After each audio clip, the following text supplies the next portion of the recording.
Joel ভাববাদীর সময়ে ঈশ্বর লিখেছে যে জোয়েল ভাববাদী বলেছে মানুষ মাত্রের উপরে পবিত্র আত্মা অবতরণ করবে।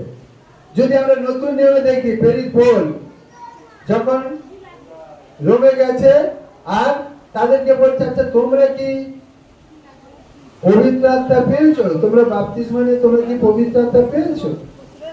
সেই শিষ্যরা বলছে, আমরা তো পবিত্র আত্মা আছে আমরা জানি না। হালেলুয়া।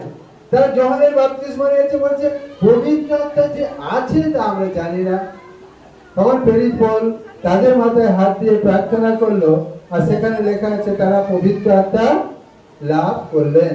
তাহলে এখানে পবিত্র আত্মা এসেছে কিরকম ভাবে? অনেক শব্দ করেছে, লোকেরা শুনে সব জড়ো হয়ে গেছে, এত জোরে শব্দ হয়েছে। আর সেই পবিত্র আত্মা কিরকম ভাবে এসেছে? অগ্নির জিহ্বার ন্যায়, আগুনের মধ্যে দেখতে, আর সেইভাবে পবিত্র আত্মা এসেছে। কিন্তু যখন যিশুর উপর পবিত্র আত্মা এসেছে কিরকম ভাবে? কপটের ন্যায়।